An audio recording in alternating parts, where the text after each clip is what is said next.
Dans une salle d'audience silencieuse, les regards des jurés étaient concentrés sur la juge en chef, Clarisse Beaufort, une femme noire dans la quarantaine, récemment nommée à la tête de la cour d'appel. Elle était une figure de respect, un modèle de dignité et de professionnalisme. Chaque décision qu'elle rendait semblait transcendée par son intégrité, mais aujourd'hui, elle allait être confrontée à une épreuve qui allait tout remettre en question. Le procès en cours était un cas complexe, impliquant des accusations de corruption et de manipulation au plus haut niveau du gouvernement. Le défendeur, un homme d'affaires influent du nom de Victor Leclerc, était accusé d'avoir utilisé son pouvoir pour manipuler des décisions judiciaires et des contrats gouvernementaux. Les preuves étaient fragmentaires, mais l'accusation avait une bonne chance de réussir. Clarisse, fidèle à sa réputation, se préparait à mener une enquête rigoureuse et impartiale. Cependant, ce qui allait se produire cette journée-là allait bouleverser sa vision du système judiciaire. Lors de la présentation des témoins, un homme entra dans la salle d'audience. Il était bien habillé, élégant, et portait un costume impeccable. À première vue, il semblait être un avocat chevronné, un homme du système. Mais quelque chose dans ses yeux, quelque chose dans son regard pénétrant, fit monter une vague de familiarité en Clarisse. Elle se figea. Ce visage, ces traits, elle les avait vus dans son enfance. Elle n'avait pas besoin d'un second regard pour reconnaître cet homme. C'était Gabriel, son ami d'enfance. Ils avaient grandi ensemble dans un quartier modeste, partageant les rires et les pleurs d'une jeunesse marquée par les difficultés sociales et économiques. Ils étaient proches, presque comme frères et sœurs. Mais le destin les avait séparés quand Gabriel avait déménagé dans une autre ville pour poursuivre ses études. Elle n'avait plus jamais eu de nouvelles de lui. Et maintenant, il se tenait là, dans cette salle, comme un avocat de la défense dans l'affaire la plus médiatisée du moment. Clarisse tenta de garder son calme, mais l'émotion la submergeait. Elle avait du mal à se concentrer sur les arguments de l'avocat, son esprit hanté par des souvenirs d'enfance. Que faisait-il ici? Pourquoi cet homme, qu'elle avait connu comme un jeune idéaliste, était-il maintenant de l'autre côté de la barre? Avait-il changé, ou était-ce le système qui l'avait transformé? Lors du premier interrogatoire, Gabriel prit la parole avec une assurance que Clarisse n'aurait jamais imaginée. Ses mots, d'abord mesurés, se firent de plus en plus passionnés à mesure qu'il défendait son client, Victor Leclerc, un homme puissant et influent accusé de corruption. Il parlait de son innocence avec une telle ferveur, qu'on aurait dit qu'il y croyait profondément.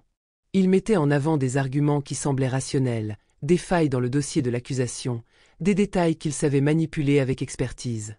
Mais pour Clarisse, chaque mot de Gabriel frappait son esprit comme un coup de poing, lourd, percutant, impossible à ignorer. C'était Gabriel, son ami d'enfance, celui qui avait partagé son parcours depuis les rues pavées de leur quartier jusqu'au couloir de la justice. Elle l'avait vu grandir, rêver, et s'élever, tout comme elle l'avait fait, avec l'idée de changer le monde. Mais là, dans cette salle d'audience, il se tenait de l'autre côté, dans la position de celui qui défendait non pas la vérité, mais un système pourri qu'elle-même avait juré de combattre.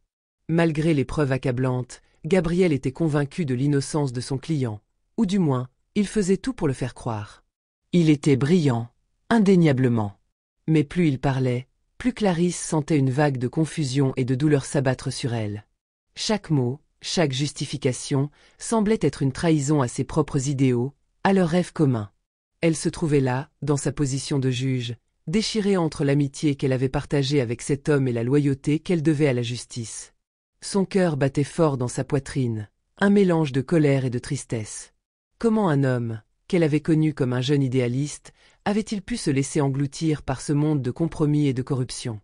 Elle n'arrivait pas à comprendre. Gabriel n'était pas le même homme. Son visage, marqué par le temps et l'expérience, n'exprimait plus l'innocence du jeune homme qu'elle avait connu. À la place, il portait la froideur d'un avocat aguerri, sûr de lui et implacable. Mais quelque part, au fond de ses yeux, Clarisse apercevait une lueur de doute, presque imperceptible, comme un reflet de son âme brisée. Le procès continua, mais chaque moment passé dans cette salle semblait durer une éternité pour Clarisse. Elle n'arrivait plus à se concentrer. Les mots de Gabriel tournaient en boucle dans son esprit, comme une mélodie obsédante. Ils étaient de simples souvenirs d'enfance, des promesses de jeunesse qu'elle avait faites dans l'innocence. Mais ces promesses étaient-elles encore valables aujourd'hui, face à cette réalité brute et implacable? Pourquoi Gabriel était-il devenu ce qu'il était? Les souvenirs affluèrent, les scènes d'un passé partagé, les rires, les rêves, et cette complicité presque fraternelle. Ils s'étaient soutenus l'un l'autre pendant des années, partageant des aspirations communes, espérant voir un jour un monde plus juste. Et pourtant, Gabriel était là, sur cette estrade, à défendre l'indéfendable.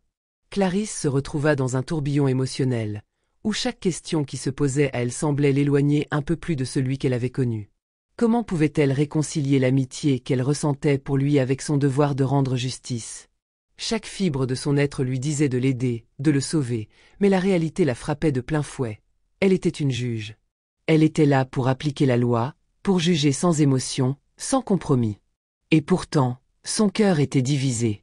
C'est alors qu'une pause fut annoncée. Clarisse se leva lentement, les jambes lourdes de fatigue et d'incertitude. Elle se dirigea vers son bureau, espérant un instant de répit, un moment pour retrouver son calme.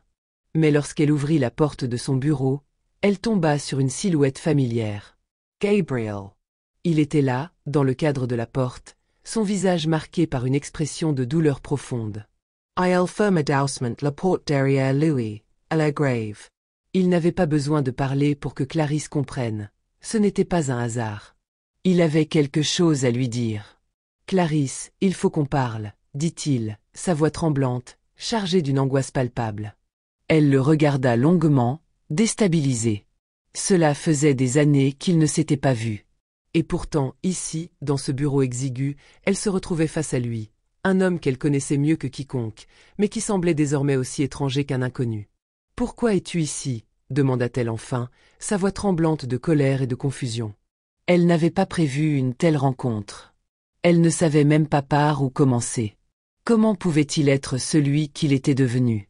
Gabriel prit une profonde inspiration, comme pour se donner du courage.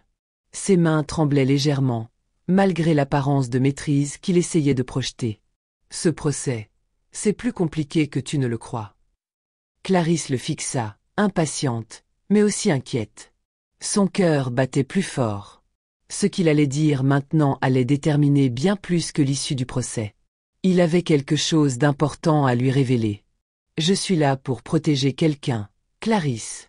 Quelqu'un que tu connais très bien. Il marqua une pause, comme s'il pesait chaque mot, chaque vérité qu'il allait dévoiler. Puis, les mots tombèrent, lourds, percutants. Moi. Le silence qui suivit semblait durer une éternité. Clarisse ne pouvait pas croire ce qu'il venait de dire. Gabriel. Celui qu'elle avait connu, celui qui l'avait soutenu dans les moments les plus difficiles de sa vie, était l'un des responsables de ce qu'elle combattait aujourd'hui? Elle était sous le choc, son corps figé, comme si le temps s'était suspendu. « Qu'est-ce que tu veux dire ?» finit-elle par souffler, sa voix brisée par l'émotion. Gabrielle baissa les yeux, les mains posées sur ses genoux, tremblantes. « Je suis celui qui a organisé la corruption, Clarisse. J'ai manipulé les preuves pour protéger Leclerc, et je suis payé pour ça. » Il se détourna, comme si chaque mot était une douleur supplémentaire à porter. « Tout ça, tout ce que tu vois ici, c'est ma faute. » Les mots frappèrent Clarisse comme un coup de marteau. Gabriel, l'homme qu'elle avait connu, l'homme qu'elle avait aimé comme un frère, était devenu l'architecte d'un système corrompu, un système qu'elle avait juré de démanteler. Elle sentit une colère pure, incontrôlable, monter en elle. Comment avait-il pu? Comment pouvait-il avoir trahi non seulement elle, mais aussi tout leur rêve d'un monde meilleur? Gabriel, les yeux pleins de larmes, la regardait, attendant peut-être une réaction, un signe de compréhension. Mais ce qui la choqua encore plus, ce fut ce qu'il dit ensuite. Il ne lui demandait pas simplement de l'aider à sortir de cette situation. Non, il lui demandait son pardon. Clarisse, je n'ai pas eu le choix. J'ai été poussée dans ce jeu par des forces plus grandes que moi. Je suis piégée dans ce système et je ne vois plus de sortie. Son cœur s'est brisé en mille morceaux. Elle savait qu'il avait raison. Il était pris au piège, tout comme elle l'avait été autrefois. Mais elle ne pouvait pas fermer les yeux sur la vérité. Elle ne pouvait pas ignorer la justice, même pour lui. Clarisse se leva lentement, la décision prise. La douleur était forte, mais sa résolution l'était encore plus. Je vais faire ce qui est juste, Gabriel. Même si cela signifie te perdre. Gabriel hocha lentement la tête, une larme roulant sur sa joue. Je savais que tu ferais ça. Le lendemain, lors du procès, Clarisse prit la parole. Elle annonça qu'elle se retirerait de l'affaire en raison de son lien personnel avec l'un des avocats, ce qui pourrait compromettre son impartialité. Les journalistes se déchaînèrent, l'affaire faisait la une des journaux, mais ce n'était rien comparé à ce qui allait suivre. À la surprise générale, Clarisse utilisa son autorité pour ordonner une enquête approfondie sur l'implication de Gabriel dans la manipulation des preuves. La vérité éclata, et Gabriel fut arrêté pour ses crimes. Le procès continua sans lui, mais le choc de cette révélation secoua les fondations de la justice. Le monde entier était stupéfait. La juge, celle qui avait toujours incarné l'honnêteté, avait découvert que son ami d'enfance était devenu l'un des architectes de la corruption qu'elle détestait. Et pourtant, elle avait pris la décision la plus difficile de sa vie, faire son devoir, coûte que coûte. Le scandale avait secoué l'ordre judiciaire, mais Clarisse, désormais seule, pouvait enfin respirer. Elle avait choisi la justice. Et cela avait choqué le monde.